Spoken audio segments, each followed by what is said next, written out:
Namaste. Episode 6. Today's title, The Cosmic Accident. 6 August 2023.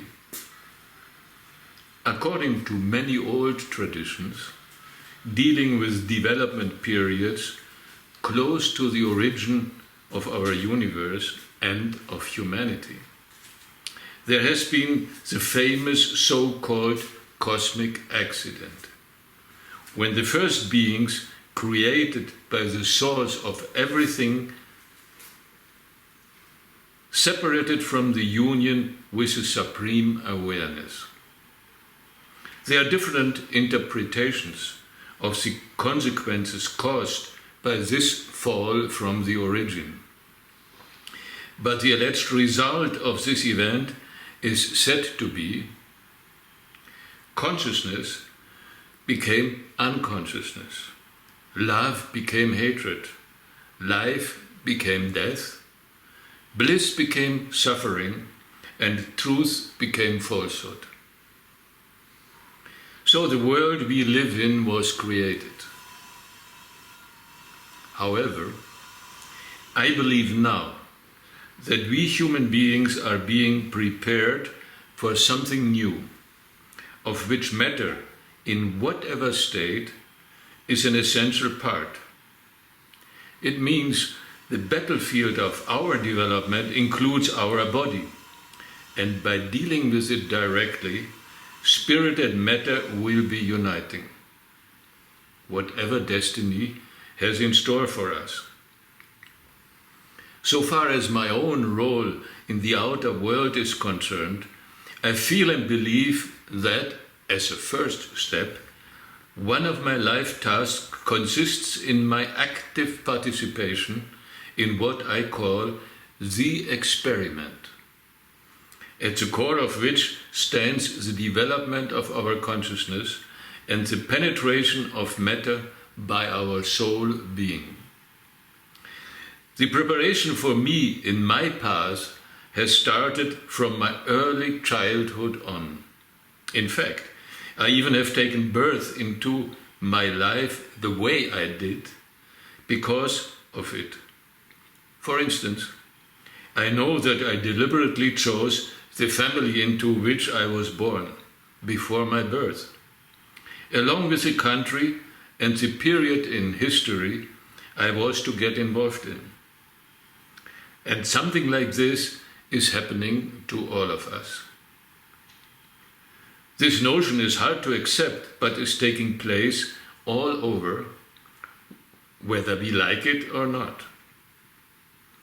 I say all of this because I do not believe at all anymore in holding back, in hiding relevant information, or facts that are important and real for me.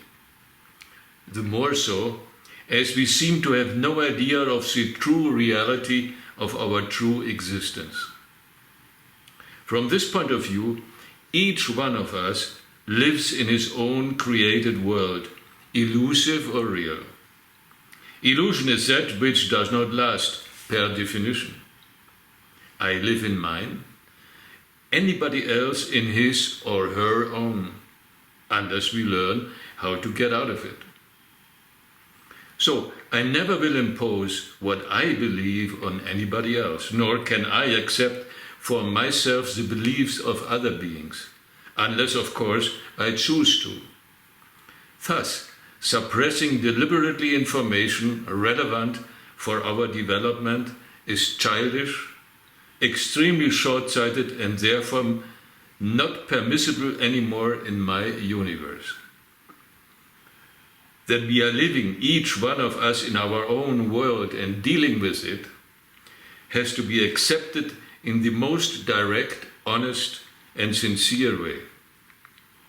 So I will describe what was and what is happening to me, from my point of view, not giving in at all to opinions and belief systems of others. I am saying this because it took me many years of hard work on myself to stop, for instance, hiding my true intentions. In this, I was a master. I've learned from early childhood on not to say or to express what I really was feeling and thinking. In our special training courses, we call a person acting like this somebody with a hidden agenda. This eventually becomes a requirement for survival and a habit. I was taught to understand and accept this very belief to hide things the hard way. I integrated into my brain, my blood and my nerves and bones. Hiding helps surviving. This notion, from the point of view I am now operating from, of course, is part of a belief system I adopted as a child. But it was one that was shared by most of the people in my world and by the collectivity I grew up with. And as with any other of our beliefs, the corresponding created reality then was showing how true and relevant this belief proved to be, with the consequent created reality showing it. In my family, the driving force for this type of convictions were centered in the beliefs of my parents. For them, hiding and lying as a means of survival was beyond any consideration or doubt, and with their best intentions, they indoctrinated me and my sister accordingly. They simply did not know better, and their created world and life were reconfirming the truth of what they were convinced of. And I could not blame them. After the Third Reich, the Second World War, it was the so-called communist East Germany that were mirroring the content of the mental creations of my parents, becoming their projected teachers. And it was taking place the hard way because they believed in hard ways. As my father was one of the important persons in the political and public system of the state he had chosen to live in after Hitler, for many years secret service agents of the East German state were covertly recording what was going on in our house and in the life of our family. We never knew the observance was taking place, but I always sensed something weird around me. The country at that period anyway was still reeling from the undigested Second World War, and one of the things authorities had not forgotten was that the easiest way to manipulate others always was and is to invent so-called friends and so-called enemies. Friends you are dealing with, enemies you destroy. A really easy equation. One of the typical small daily life examples for this, I remember, was when my father at one point of time demanded from me that I was to hide my inclination to listen to the broadcasts of the enemy, the Voice of America. I, in turn, being convinced who my friends and who my foes were, at the end of the conversation obediently pretended to agree, having secretly in my mind the opposite. The belief of my father went like, you must always hide before others what you are doing in order to defend yourself. Or, you have to always show that you respect the laws and the rules of the political system you are part of, even if you do not like it. This world is hostile. This was how he was leading his life, and I mine. While I, in fact, in the example above, kept on listening to the broadcast of the class enemy under my bed cover. These particular kind of beliefs, as all beliefs, eventually turn out to be self-fulfilling prophecies. though we are trying desperately to escape hardship and misfortune. And by doing so, we actually achieve the opposite, while attempting to avoid the unavoidable.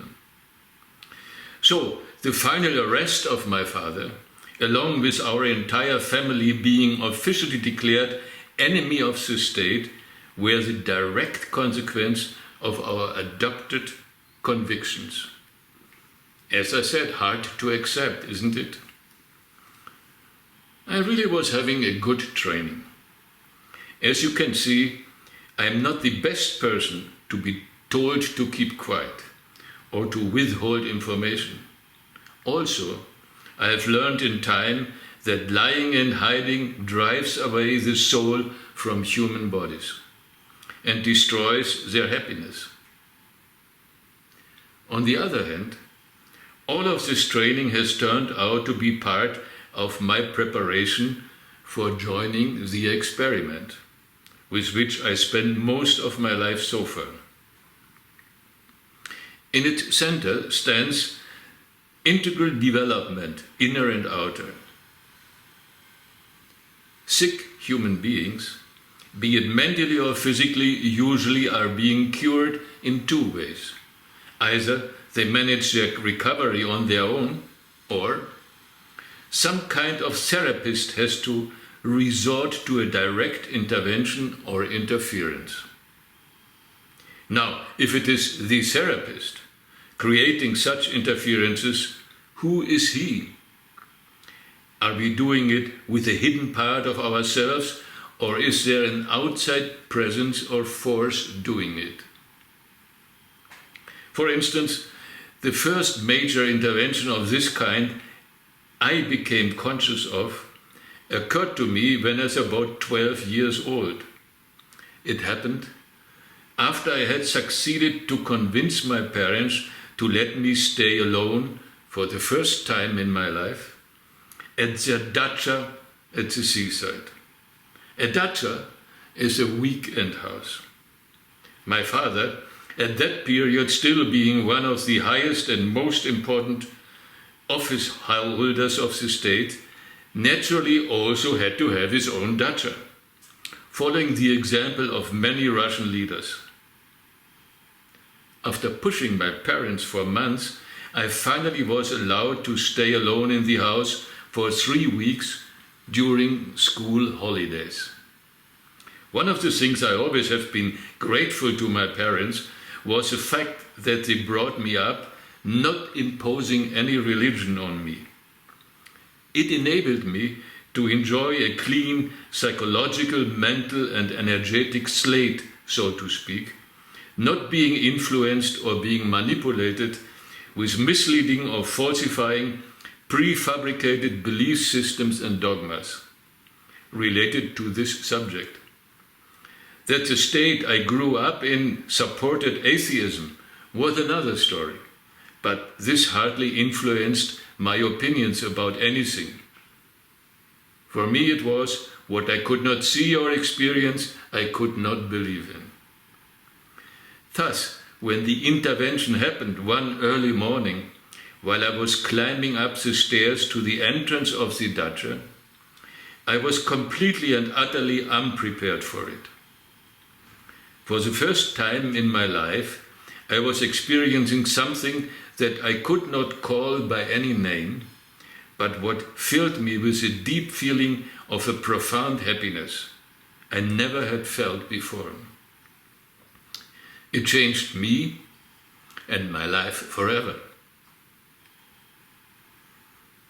Following this, a kind of consequences of the event occurred and brought me into contact with the sister of my best friend's lover. My best friend's lover was a well-known actress, 30 years older than him. Their connection was unique. The contact with the sister of the actress took place a few months after the event at the seaside. During this time, I was still madly and secretly in love with a girl of my class, one of the younger daughters of the woman my friend had an affair with. I, for my part, was caught in my classical unrequited love affair since years. And when my friend finally understood my condition, he offered to introduce me to the family. All of them were artists and actors. So, after I reluctantly agreed to be introduced, I kept on pining away my time with them while sitting in the dining room trying to do small talk with whomsoever was present, while my friend was using the time to be in bed with the lady of the house. Her younger daughter, my beloved one, usually deliberately ignored me, and I was too shy to act decisively in any way by approaching her directly. But my friend did not give up his attempts to help me. With his elder sister, he reassured me, it would be easier. She would kiss anybody when being alone with him. I only just had to try. And one day I did, after gathering enough courage, and it worked well. But the fact that she was not the object of my desires was only deteriorating my dilemma. This situation changed when one day the sister, an elderly woman of the actress, appeared. From the very beginning, for whatever reason, I connected to her. We started to have long talks. One of the things she claimed was that there were invisible worlds beyond ours, with actual beings in it, while I, listening patiently, was not believing anything she was trying to convince me of. Yet, as I mentioned, I had one good reason to continue to be with the family. One day she called me specifically, asking my permission to get into contact with her late husband, who recently had died. I was being polite, smiling and agreeing, but of course, secretly convinced that she had gone nuts. Both of us were sitting alone in one of the rooms. She focused her attention and then started channeling. I had no idea what she was doing, but suddenly I was feeling some weird sensation, whatever this may have been. And she felt that I was feeling something. From then on, she asked me for consequent regular sessions twice a week, confirming that my force greatly was helping her. I agreed to continue with the program. I even somehow was interested in it. And one evening, after we finished, walking on my way back home, still being in a mental state of heightened awareness, I fell into a kind of dreamy reality. And this was when I saw for the first time the most beautiful face of a goddess, like those in ancient Greek mythology, hovering above the trees along the road, smiling at me. Any interpretation, as we are, is bound to be faulty. But even now I cannot deny that there had been something in this vision. This was also the period of time I discovered a huge hidden oak tree inside the forest, at least 300 years old. The small clearing where it was growing was not visible from outside. Nobody knew about it. I would spend hours sitting there with my back leaning against the tree, feeling it and talking to it, while I was writing poems and bunking school. Several mornings a week I used to spend there, playing truant, while I was doing only those things that I considered to be really important. In school, there was hardly anything that interested me, and much of it I knew was lies.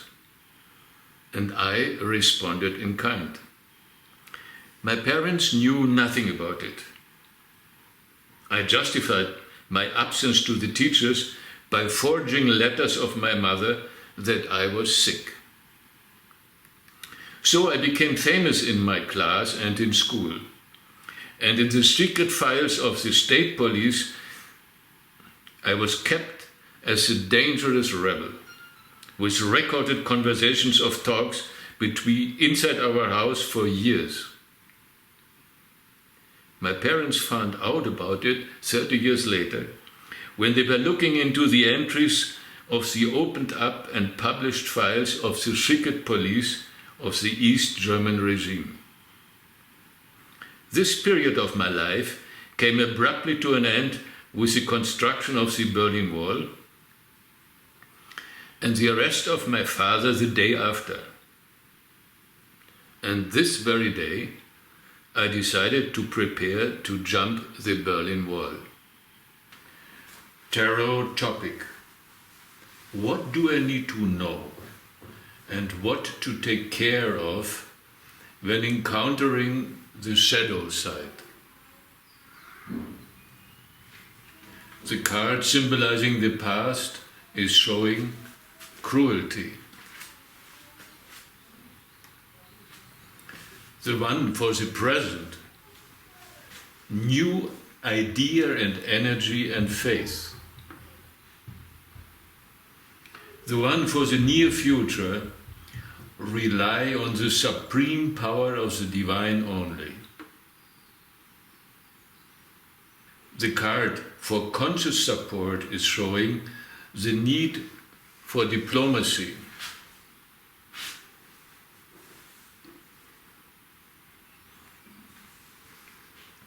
The card for unconscious support shows keep the awareness of potential ruin caused by mental judgment.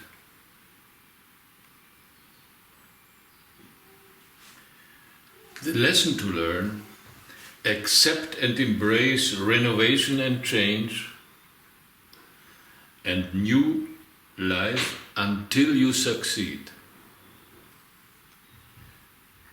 My interpretation: trapped in the past snares of the extremely limited, harsh suggestions and judgments of the outer mind, you will need to find a new path and new energy. Have faith to find solutions for dealing with things you resist. The only way to achieve this is the surrender to the guidance and gentle power of the Divine Mother. Open up towards your soul and to true love. Follow the impulses of your heart and your intuition. If you keep on listening to mental suggestions from the past, you will fail and fall. Keep on aspiring for a new life, rebirth, and renovation until you succeed. Thank you and take care.